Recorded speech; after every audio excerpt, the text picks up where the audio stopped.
नमोऽयं विष्णुपादाय कृष्णप्रेष्ठाय भूतले श्रीमते भक्तिवेदान्त स्वामीति नामिने।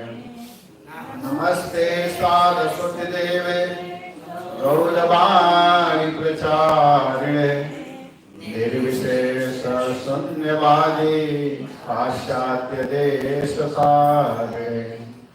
वंदेहं श्रीगुरुः श्रीयुतपदकमलं श्रीगुरून् वैष्णवांश्च श्रीरूपं साग्रजातं सहगण रघुनाथान्वितं तं सजीवं साद्वैतं सावधूतं परिजनसहितं कृष्णचैतन्यदेवं श्रीराधा कृष्णपादान् सहगण ललिता श्री विशाखान्वितांश्च।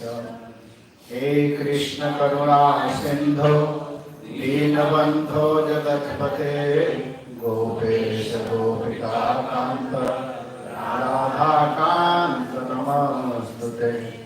तप्त कांचन गौरांगी राधे वृंदावनेश्वरी वृषभानुसुते देवी प्रणमामि हरिप्रिये।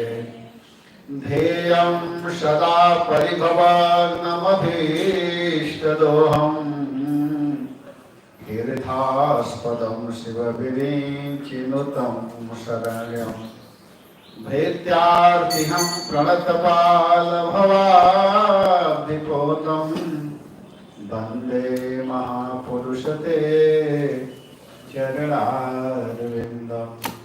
निगमकल्पतरोर्गलितं फलं सुगमुखादमृतद्रवसंयुतं पिबत भागवतं रसमालयं मुहुरहो रसिका भुवि भावुकाः। जय श्री कृष्ण चैतन्य प्रभु नित्यानंद श्री अद्वैत गदाधर श्रीवासादि गौर भक्तवृंद। हरे कृष्णा कृष्णा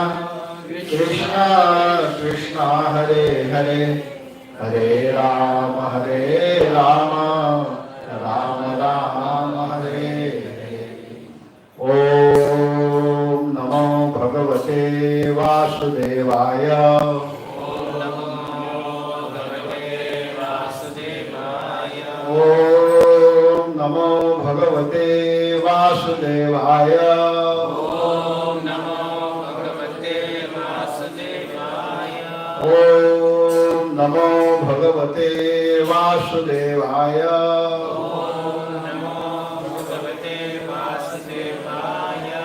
हरे कृष्णा। आज हम लोग इस श्लोक पर चर्चा करेंगे।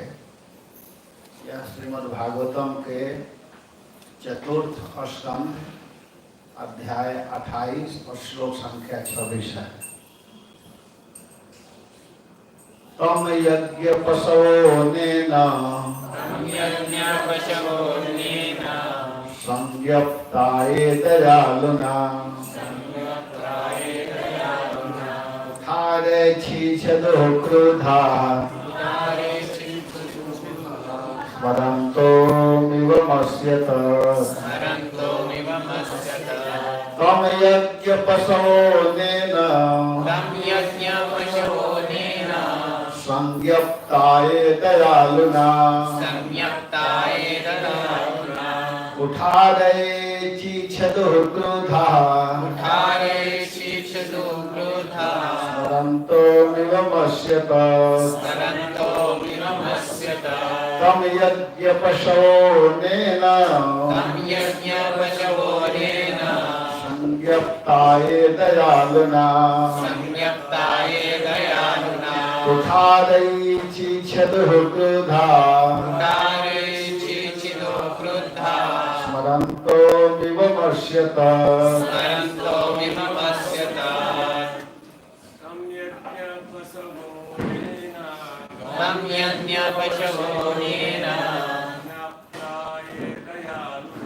संज्ञप्ताये दयालुना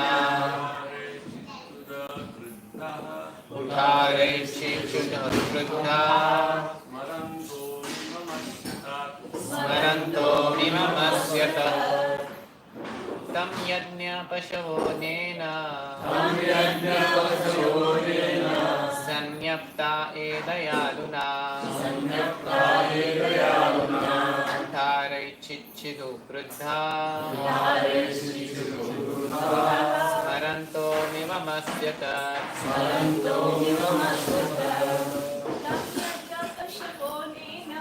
तम यज्ञ पशवोनेन संज्ञप्ताये दयालुना उठारैच्छिच्छिदो क्रुद्धः स्मरन्तो विममस्यत। हरे कृष्ण। ताम उसको यज्ञ पशवः यज्ञ में बलि दिए गए पशु अनेन उसके द्वारा संज्ञप्तः मारे गए। ये जो अदयालुना अत्यंत निर्दय द्वारा उठारई हर्षे से इच्छदो खंड खंड क्रोधा अत्यंत क्रोध होकर स्मरन्तः याद करते हुए अमीवम पाप कर्म अस्य उसके तत् वह उस घोर निर्दयी राजा पुरंजन ने विविध यज्ञों में अनेक पशुओं का वध किया था। अब वे सारे पशु इस अवसर का लाभ उठाकर उसे अपने सींगों से बेधने लगे। ऐसा प्रतीत हो रहा था मानो उसे फरसों से टुकड़े टुकड़े करके काटा जा रहा है। यह आता है तात्पर्य प्रभुपाद जी के द्वारा।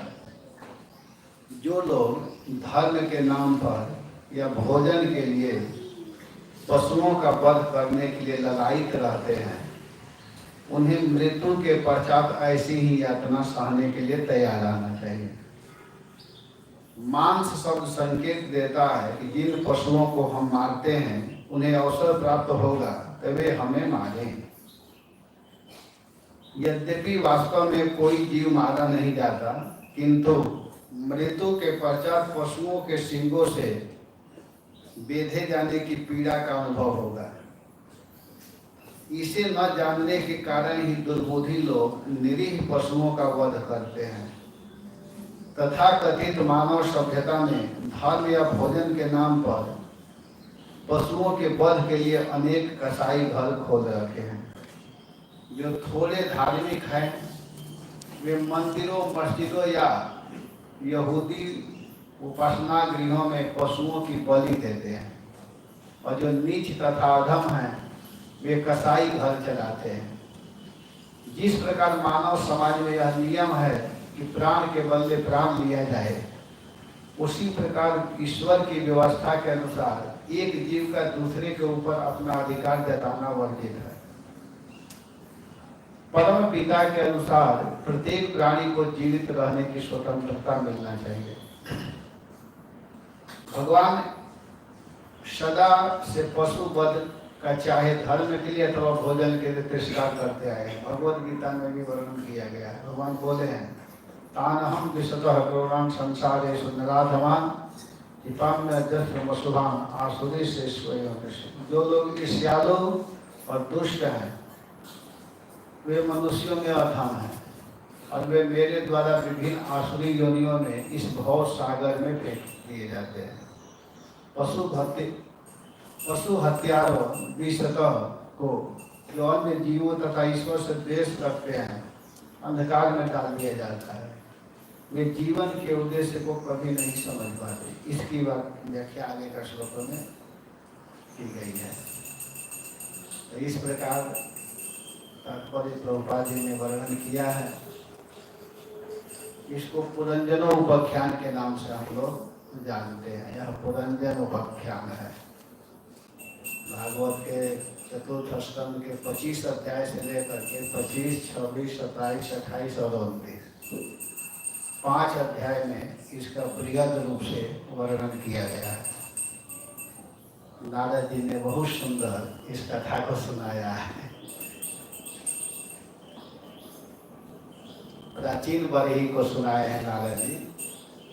प्राचीन बरही एक बहुत बड़े राजा हुए हैं।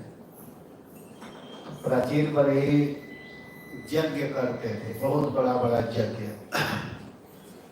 बहुत विशाल यज्ञ करते थे, तप करते थे, और जहाँ बैठ जाते थे तप करते ही रहते थे। इतना यज्ञ किए थे, इतना यज्ञ किए थे कि उनके यज्ञ से जहाँ जहाँ चटाई बिछाए थे, कुशा का चटाई, तो सब जगह कुशा कुशा ही हो गया था। समझिए, हम लोग एक जगह बैठते हैं तो हो गया यज्ञ। आज यहाँ बैठे, कल यहाँ, परसों यहाँ, चौथा यहाँ, ऐसे करते करते जहाँ किए थे वो सब कुश ही कुश हो गया था। बहुत बड़ा यज्ञ किए थे, लेकिन उनके यज्ञ का उद्देश्य क्या था?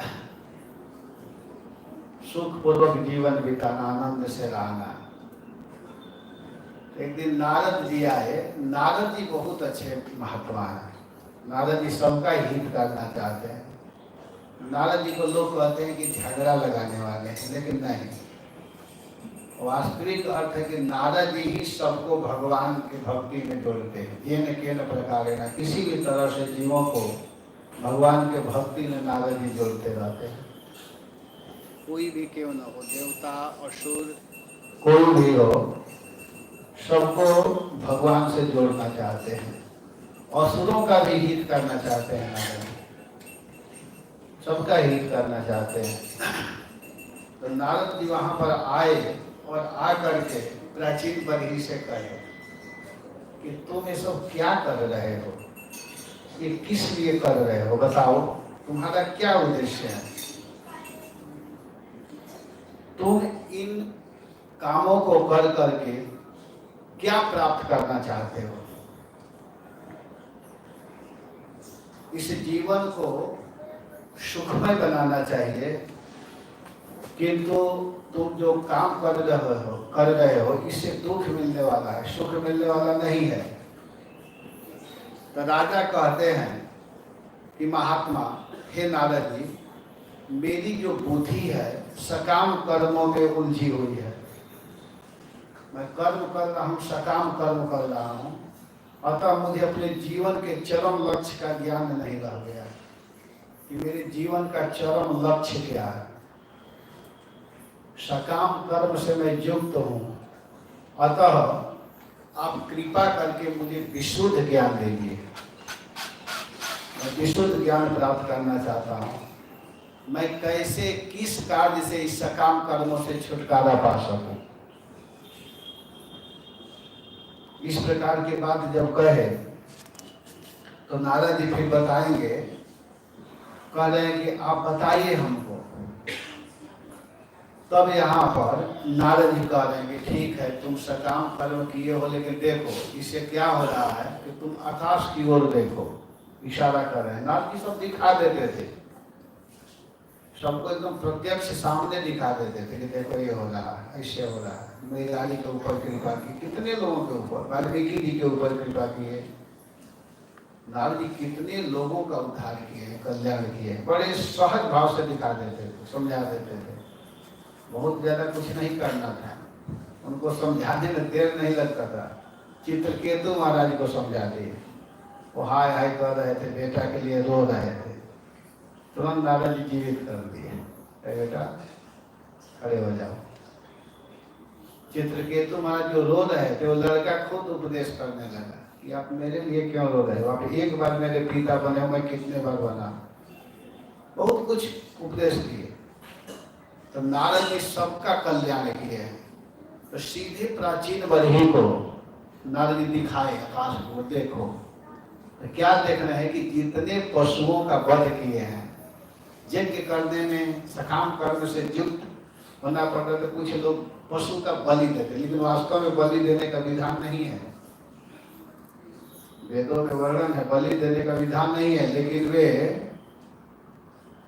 बलि देते हैं। तो बलि देने से क्या होता है कि जिस पशु को मारते हैं, वध करते हैं, वह पशु भी प्रतीक्षा करते रहते हैं कि जब ये आएगा तो इसको मैं मारूंगा, ठीक किसी को, और मारते भी हैं। इसीलिए आप जो कर रहे हैं उसका फल तो मिलेगा। तो नारद जी ने दिखाया, कहा कि देखो, तुमने यज्ञ स्थल में जिन पशुओं का निर्दयता पूर्वक वध किया है, वे आकाश में दिखाई दे रहे हैं, देख रहे हो ना। यहाँ पर प्रभुपाद जी तात्पर्य में लिखे हैं कि चूंकि वेदों में पशु यज्ञ की संस्कृति है, अतः संबद्ध धार्मिक अनुष्ठानों में पशु बलि दी जाती है, किंतु शास्त्रों में दी गई विधि से पशु बलि करके संतुष्ट नहीं हो जाना चाहिए। मनुष्य को इन अनुष्ठानों से ऊपर उठ करके वास्तविक सत्य जीवन लक्ष्य जानने का प्रयत्न करना चाहिए। नारद मुनि ने राजा को जीवन के असली लक्ष्य का उपदेश देकर के उसके हृदय में वैराग्य की भावना जगाना चाह रहे हैं। असली जो उद्देश्य है उसको बताना चाह रहे हैं। तो यहाँ पर नारद जी ने बहुत सुंदर बात बताते हुए कहे कि ये सारे पशु, जितने पशुओं को तुम बलि दिए हो, ये सब पशु तुम्हारे मारने की प्रतीक्षा कर रहे हैं कि तुम कब मरोगे, जिससे वे उन पर किए गए आघातों का बदला ले सके, और तुम्हारी मृत्यु के बाद वे अत्यंत क्रोध पूर्वक तुम्हारे शरीर को लोहे के अपने सींगों से तुमको बेध डालेंगे, मारेंगे। और इसी को बताने में, इसी को समझाने में नारद जी ने पुरंजन की कथा प्रारंभ किया। पुरंजन उपाख्यान चालू करते कहते हैं कि अत्र ते कथयिष्यामि,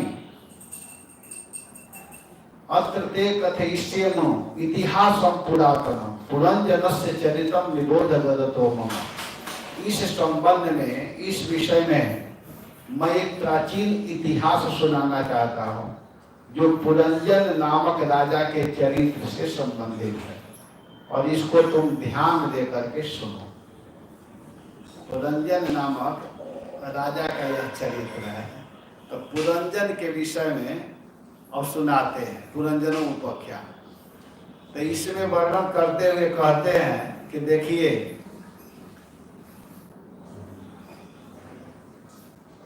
पुरंजन नाम का एक राजा था और उसका एक मित्र थे जिनका नाम था अभिज्ञान। अभी कथा सुनाने लगे नारद जी कि पुरंजन नाम का एक राजा था और उसके एक मित्र थे जिनका नाम था अभिज्ञान। कोई उसके चेष्टाओं को समझ नहीं सकता था। राजा पुरंजन के मनोनुकूल संसार में कोई नगर नहीं मिला, उसके अनुसार कोई नगर नहीं मिला। एक दिन हिमालय के दक्षिणवर्ती भारतवर्ष में एक 9 द्वार वाले नगर देखा। 9 द्वार वाला एक नगर उसको दिखाई दिया और वह सब प्रकार से सुंदर दिखाई दे रहा था, संपन्न था। वहां पर सोना, चांदी, मोती, पन्ना, वैदूर्य आदि मणियों से युक्त था। वहां सुंदर बगीचे थे, सरोवर थे और उसमें एक सुंदरी अकस्मात वहां पर आ गई। तो देख रहा है तब तक एक सुंदरी, बहुत सुंदरी वहां पर आ गई है। तो उसको देखा, चली आ रही है और सुंदरी के साथ में 10 सेवक थे, उसके सेवा में नियुक्त थे। अब नारद जी कथा चालू किए, बताना चालू किए कि सुनो क्या हो रहा है। तो 10 उसके सेवक थे और प्रत्येक जो 10 सेवक जो प्रत्येक 100 नायिकाओं के पति थे। जो 10 सेवक थे तो एक एक सेवक के 100 पत्नियां थी। जो 10 सेवक थे उस सुंदरी के, उन सेवक के भी एक एक सेवक के 100 पत्नियां थी। एक दो नहीं, 100 नायिकाएं थी। और वहां पर एक 5 फर वाला जो सर्प था वह द्वारपाल था, रक्षा करने वाला था वहां का, वो रक्षा करता था। और सौंदर्य में वो साक्षात उमा रामा ब्रह्माणी जैसी लग रही थी। बहुत सुंदर स्त्री थी, देखने में बहुत सुंदर लग रही थी, अत्यधिक सुंदर लग रही थी। राजा पुरंजन उसके सौंदर्य को देख करके मोहित हो गया और उसको अपना पति बनाना चाहा। उस स्त्री को देख करके पत्नी बनाने की इच्छा से याचना किया। तब वह स्त्री हंसते हुए अनुमोदन किया, कहा ठीक है। उन्होंने कहा कि मेरे द्वारा प्रस्तुत किए हुए इच्छित भोगों को भोगते हुए इस नगर में निवास कीजिए। भला आपको छोड़ करके मैं और किसके साथ में रहूंगी, रमण करूंगी। मेरा भी सौभाग्य है और इस लोक में गृहस्थ आश्रम ही धर्म, अर्थ, काम और संतान सुख, काम करके संतान सुख को और मोक्ष, सुजस, स्वर्ग आदि को देने वाला है। दिव्य लोक को भी देने वाला है। गृहस्थ जीवन, संसार में त्यागी यति लोग क्या इसका सुख की कल्पना करेंगे। गृहस्थ जीवन ही आनंदमय जीवन है। इस प्रकार एक दूसरे के समर्थन करके वे दोनों एक दूसरे को स्वीकार किए और उस पुरी में रहने लगे। बड़े आनंद से उसमें रहने लगे। उस नगर में 5 द्वार पूर्व की ओर, एक दक्षिण की ओर, एक उत्तर की ओर और 2 पश्चिम की ओर। उन द्वारों में राजा पुरंजन विभिन्न देशों में जाता था और काम परवश होकर के वह मूढ़ रमणी के द्वारा ठगा गया। इस प्रकार ठगा गया काम के वश में होकर के कि जब वह भोजन करती तब खाता, यहाँ तक कि उसके जूठा को खाता था। जब वो खा लेती थी तब वह खाता था, मतलब आसक्त हो गया। इतना आसक्त हो गया कि उसके बिना रहना उसके लिए मुश्किल हो गया। वो पागल की तरह, कभी एक बार वो उसके पास नहीं थी, वो लगा रोने, हाय हाय हाय, एकदम पागल की तरह हो गया था, बिल्कुल दुखी रहता था। एक दिन पुरंजन को ऐसा शिकार में शौक आया कि वे अपने प्रिया के पूछे बिना चला गया और इतनी आसक्तिपूर्वक उधर गया कि अब वो नाराज हो गई और वह जमीन पर इसी तरह कपड़ा भी खोल करके एकदम बिल्कुल बाल को बिखेर करके लेटी हुई है। वो बार बार मना रहा है, हे प्रिया तुम मान जाओ, मैं अपराधी हूँ, मैं तुम्हारे द्वारा दंडित होने का पात्र हूँ। ये कामियों का पहचान है, जो विषयों में आसक्त हो जाते हैं, जो स्त्री लंपट हो जाते हैं, उनकी यही स्थिति होती है। तो इस प्रकार हुआ और अपने जीवन को आनंदमय बनाने के लिए, सुखमय बनाने के लिए उसने जानते हैं क्या किया कि वही हाल किया कि हमारा शरीर अच्छा रह सके, परिवार सुखी पूर्वक जीवन बिता सके, तो वही बलि आदि करना चालू किया। इस प्रकार करना चालू किया। एक दिन क्या हुआ कि अब ज़्यादा उत्पात होता है तो व्यक्ति को अपना कर्म का फल भोगना ही पड़ता है। जैसा करनी वैसा फल, आज नहीं तो निश्चित कल। ये थोड़े कि हमेशा वह राजा ही बना रहेगा, शरीर सुंदर ही रहेगा, शरीर तो धीरे धीरे ढलता जाता है। तो एक दिन क्या हुआ कि पुरंजन को यवनों ने घेर लिया, उसके नगर को घेर लिया और सब तरह से आग लगा दिया उस नगर को। लंबी कथा मैं सब नहीं बताऊंगा, साल बताते हुए इस श्लोक पर मुझे आना है। तो आग लगा दिया और अब वह दुखी होकर के रोने लगा, हाय हाय हाय हाय, मैं क्या करूं क्या करूं, ये सारा अगर हम समाप्त हो जाएंगे, हम मारे जाएंगे तो हमारी पत्नी को कौन देखेगा, हमारे बच्चे को कौन देखेगा, मेरे बिना ये कैसी रहेगी, मेरे ही आश्रित मेरी पत्नी रहती है। देखिए, जो भजन नहीं करता है, जो भक्ति नहीं करता है, वही इस तरह की भावना रखता है शरीर। जो भगवान का भजन करता है वह जानता है कि सबको करने वाले भगवान है। प्रभुपाद जी ने एक बहुत सुंदर उदाहरण दिया है, प्रहलाद महाराज के प्रसंग में बहुत सुंदर उदाहरण दिए हैं कि जो मूर्ख है वही सोचते हैं कि हम सबका भरण पोषण कर रहे हैं, पालन कर रहे हैं, लेकिन करने वाले वास्तव में भगवान है। कोई किसी को कुछ नहीं कर रहा है। उसको उदाहरण दिए हैं घोड़ा का, घोड़सवार का। एक घोड़ा था, उसके ऊपर एक व्यक्ति चावल रख दिया था 1 क्विंटल, और उस चावल के ऊपर खुद बैठ करके जा रहा था। तो दूसरा दयालु व्यक्ति जब देखा, कहा कि थोड़ा सा तो दया कर दो, घोड़ा भी तो जीव है, तुम थोड़ा भी विचार नहीं करते हो। तो उसके मन में ऐसा ही बात बोल रहा है। तो क्या किया कि अब उस पर से नीचे उतरा, चावल को भी नीचे उतारा, जो 1 क्विंटल चावल था उसको 2 भाग में किया। 50 किलो चावल घोड़ा के ऊपर रखा और चावल के ऊपर खुद बैठा और 50 किलो अपने सिर पर ले लिया। घोड़ा का भार हल्का करने के लिए 50 किलो अपने सिर पर लिया, लेकिन विचार किए कि सारा भार किसके ऊपर है, घोड़े के ऊपर। लेकिन उसकी मूर्खता के कारण 50 किलो का भार अपने सिर पर ले लिया है, लेकिन उसके लेने से घोड़ा का भार कम नहीं हुआ। इसी तरह सारे जगत को खिलाने वाले भगवान हैं। भगवान कहते हैं कि अहम सर्वस्व प्रभव, मैं सबका प्रभु हूँ। मत्तः सर्व प्रवर्तते इति मत्वा भजन्ते माम बुद्धा भाव समन्विता। मैं सबका प्रभु हूँ, मेरे से सारा जगत निकलता है, सबको जन्म मैं दिया हूँ, सबको भोजन मैं दूंगा, सबका केयर पालन पोषण मैं करूँगा। लेकिन बीच में हम लोग कहाँ से आ जाते हैं करने वाले। कभी कभी ये भी देखा जाता है कि छोटा सा बच्चा है और माता पिता की मृत्यु हो जाती है, तो क्या वो बच्चा नहीं जीता है?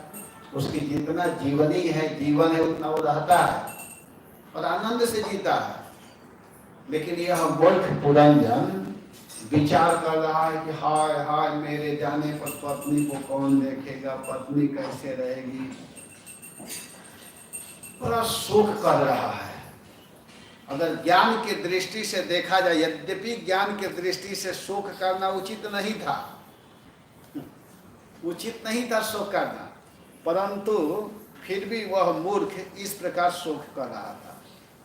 उसी समय भय नामक यवन राज आ गया उसके सामने। भय नामक यवन राज का आगमन हुआ और उस समय भी वह अपने मित्र, जो उसके परम मित्र हैं, उसका स्मरण नहीं कर रहा है। उस स्थिति में भी उसके सामने काल आ गया है। भय माने काल, काल आ गया है, अंतिम स्थिति आ गई है, फिर भी वह उसी स्त्री का याद कर रहा है, उसी पत्नी, उसी बच्चों की याद कर रहा है। जिसका जो स्मरण करता है उसको ऐसा ही शरीर मिलता है।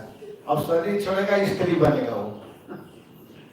अंतिमति सागति, अंत में जैसी मति होती है व्यक्ति की, वैसे ही गति मिलती है। इसीलिए भगवान के नाम जपने के लिए कहा जाता है, भगवान के दर्शन करने के लिए कहा जाता है कि शरीर छोड़ते समय हम लोग भगवान का स्मरण करें, भगवान के नाम का गायन करें। हरे कृष्णा कृष्णा कृष्णा हरे हरे, हरे राम राम राम हरे हरे। लेकिन वह स्त्री का ही चिंतन कर रहा था, जो कि उस समय अपने मित्र का चिंतन करना चाहिए। और ज्ञात नाम के जो मित्र है उसका स्मरण करना चाहिए। अभी ज्ञात माने ईश्वर, भगवान का स्मरण करना चाहिए उस मूर्ख को। लेकिन वह भगवान को याद न करके परिवार का याद कर रहा है।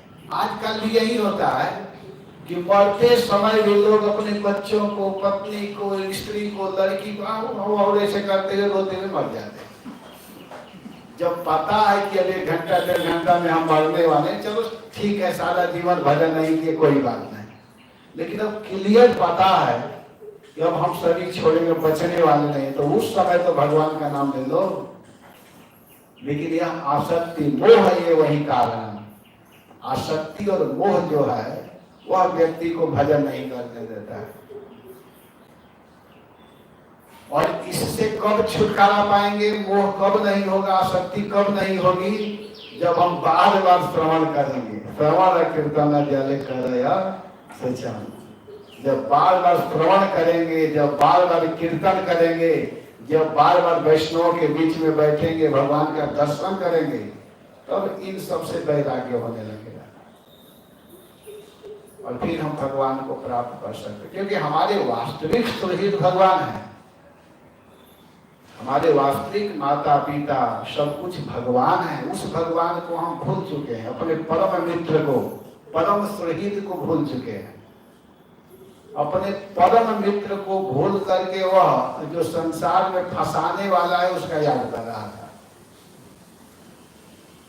याद कर रहा है, अपने मित्र को भूल गया है। और उसने जिन पशुओं को बलि दिया था, वे पशु लोग अब उसकी प्रतीक्षा करें कि आओ अब हम तुमको नोचेंगे, मारेंगे, करेंगे। तो यहाँ पर वर्णन करते हुए बता रहे हैं, जिस श्लोक की हम लोग चर्चा करें कि तम यज्ञ पशुओं ने न संज्ञप्ता ये दयालुना कुठारे छीछदुर क्रोधा स्मरंतो में मस्यत। उस घोर निर्दयी राजा पुरंजन ने विविध यज्ञों में, अनेक यज्ञ में अनेक पशुओं का वध किया था, अनेक पशुओं को मारा था। 1-2 पशु को नहीं मारा था, अनेक प्रकार के पशु, जो कि पशुओं को जीने का अधिकार है। आपको मारने का अधिकार कौन दिया है? उसका भी जीवन है, वो भी जीने के लिए आया है, लेकिन उसको मारा था। अब वे सारे पशु इस अवसर का लाभ उठाकर उसे अपने सींगों से बेधने लगे। कोई सिंह से मार रहा है, कोई कुछ कर रहा है। ऐसा प्रतीत हो रहा था मानो उसे फरसों से टुकड़े टुकड़े करके काटा जा रहा है। यहाँ पर प्रभुपाद जी बहुत सुंदर तात्पर्य में वर्णन करते हुए लिख रहे हैं कि जो लोग धर्म के नाम पर या भोजन के लिए पशुओं का वध करने के लिए ललायित रहते हैं, उनको ऐसी यातना भोगनी पड़ती है। पशुओं का वध नहीं करना चाहिए। इस पर एक उदाहरण बड़ा सुंदर महाराज जी दिए थे, गुरु महाराज, बहुत सुंदर। एक पंडित बंगाल का पंडित, बंगाल में ज्यादा बलि चढ़ाते हैं, काली को चढ़ाते हैं ज्यादा करके। ऐसे तो सब जगह कुछ न कुछ होता होगा, लेकिन बंगाल में ज्यादा पशु मारते हैं, बहुत वध करते हैं। तो हुआ क्या कि वो बलि चढ़ाता था काली को। तो उससे कहा गया, उस पंडित से, कि आप क्यों बलि चढ़ाते हो? तो कहता है कि मैं काली का भक्त हूँ और इससे माँ प्रसन्न होती है, माँ को भोग लगाया जाता है और इसलिए हम चढ़ाते हैं।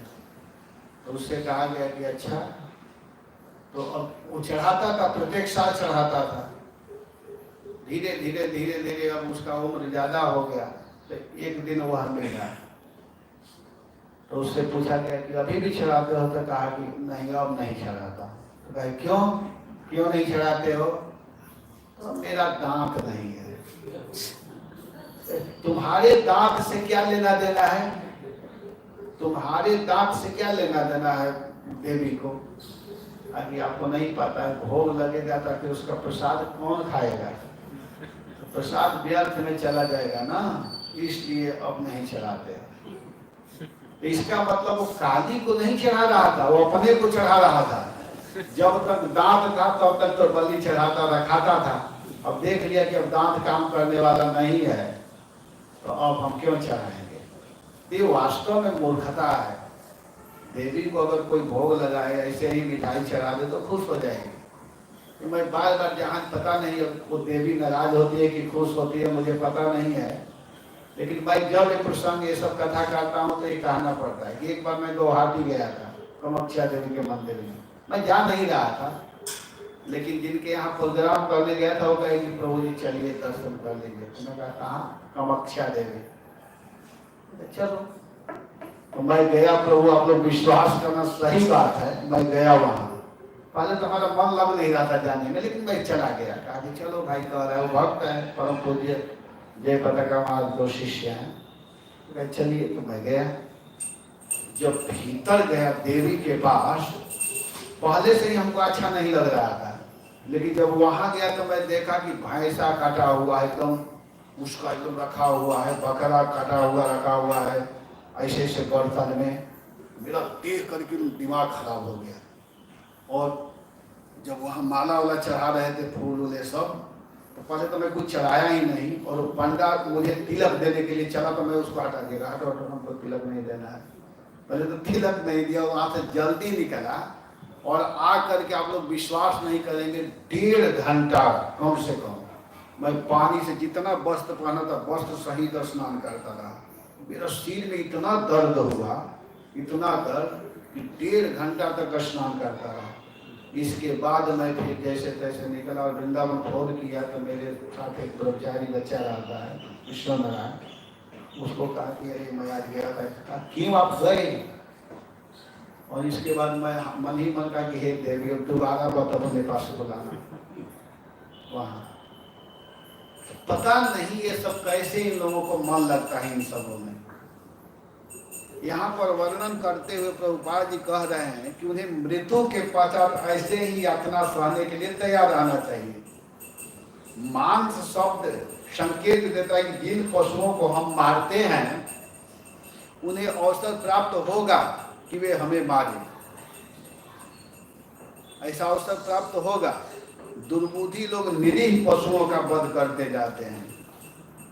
यहाँ वर्णन है कि क्या वेदों में पशु हिंसा मदिरा आदि सेवन का विधान है? तो कह रहे हैं, भागवत के आप 11 स्कंद के 5वां अध्याय में चले जाइए। भागवत के 11 स्कंद 5वां अध्याय। चमस जी बोल रहे हैं जनक जी से, 9 प्रश्न किए हैं। कवि हरिअंतरिक्ष प्रबोधा पिपलायना आविर्होत्रश्च गमिल चमस कर भाजना। तो चमस जी यहाँ पर बहुत सुंदर श्लोकों का जिक्र किए हैं। भागवत के 11 स्कंद के 5वां अध्याय के 10 नंबर के श्लोक से लेकर के 14 श्लोक तक, 10, 11, 12, 13, 4 श्लोक इधर और एक और 14।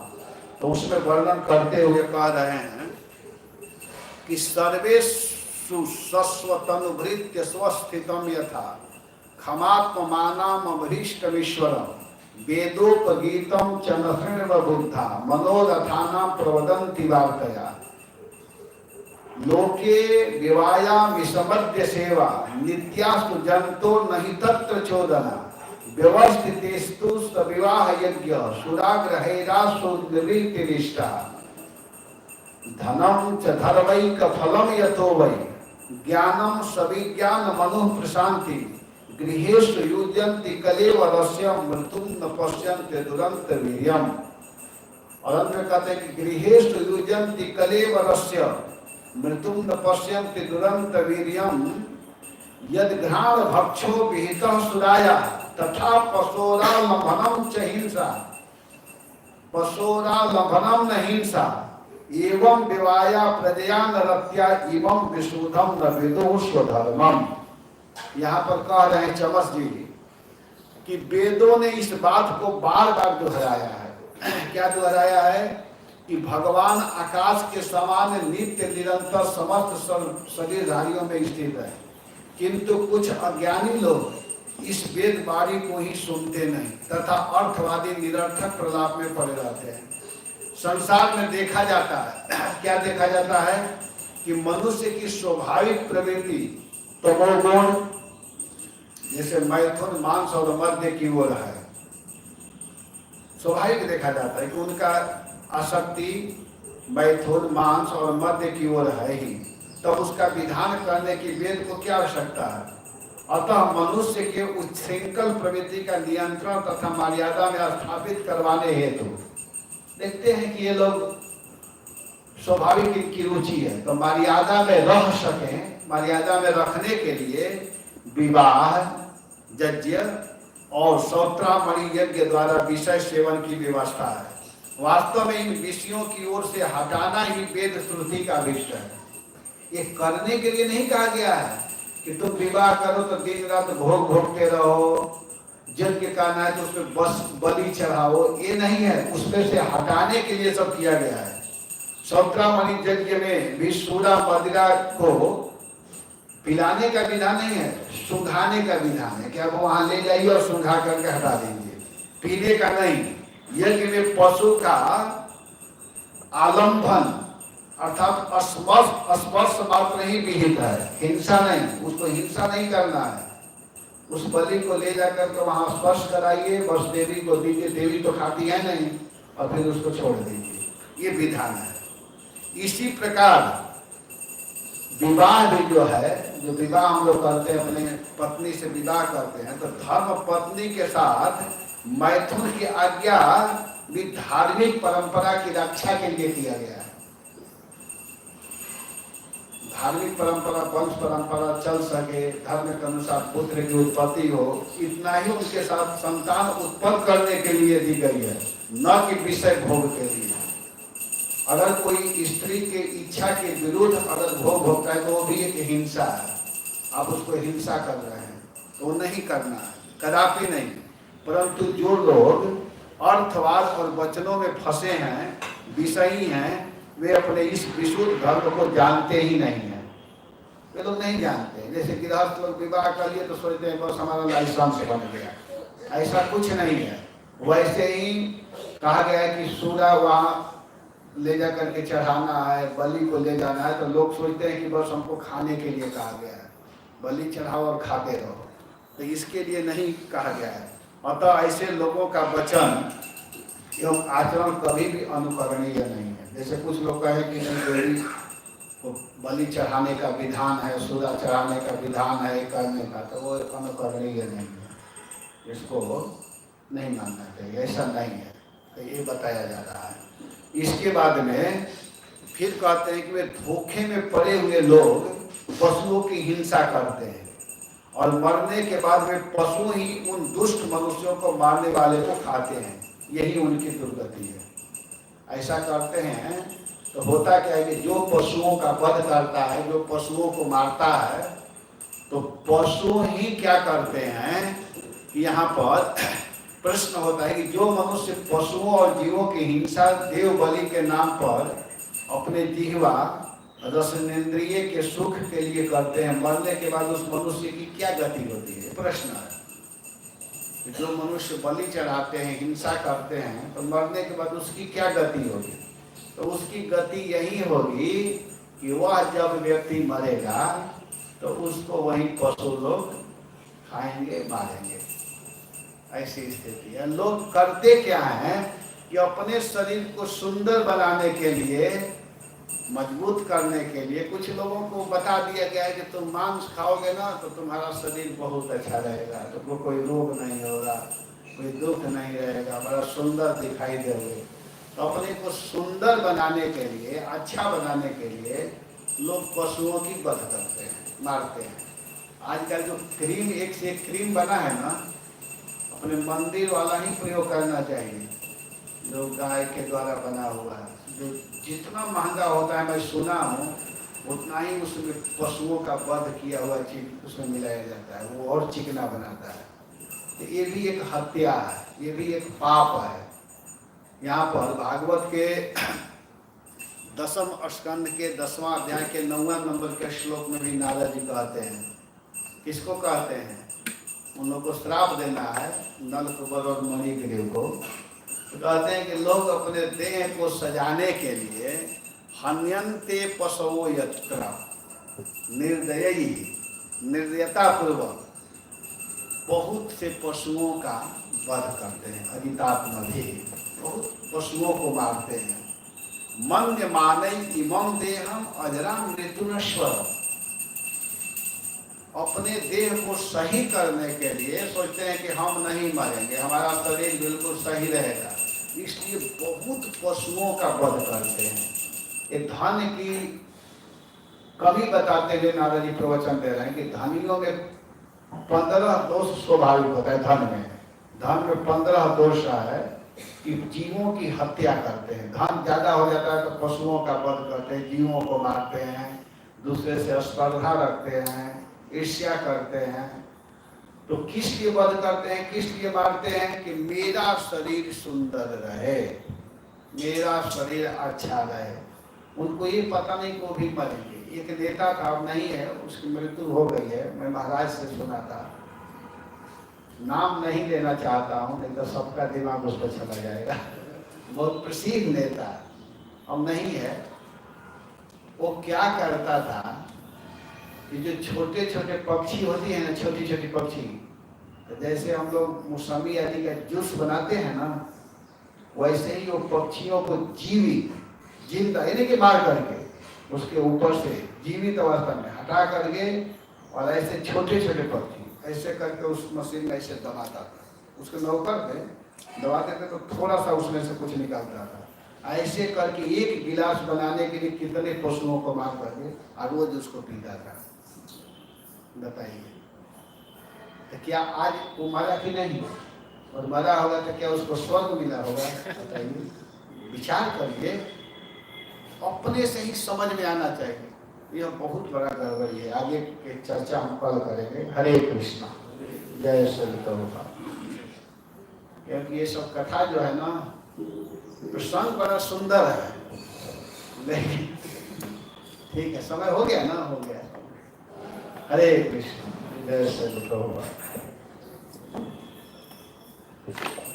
हाँ, पूछिए प्रश्न। अगर समझ में ना आया हो तब पूछिएगा, कोई ये जरूरी नहीं है कि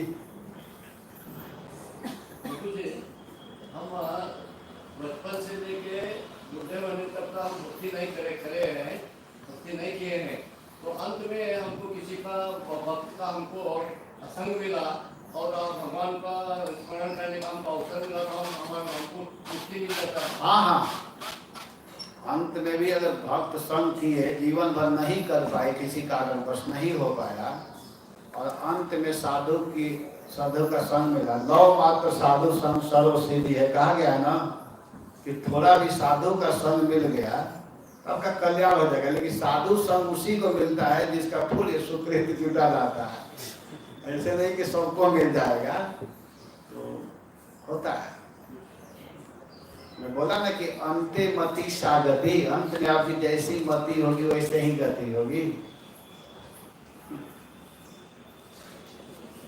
ठीक है, हरे कृष्ण।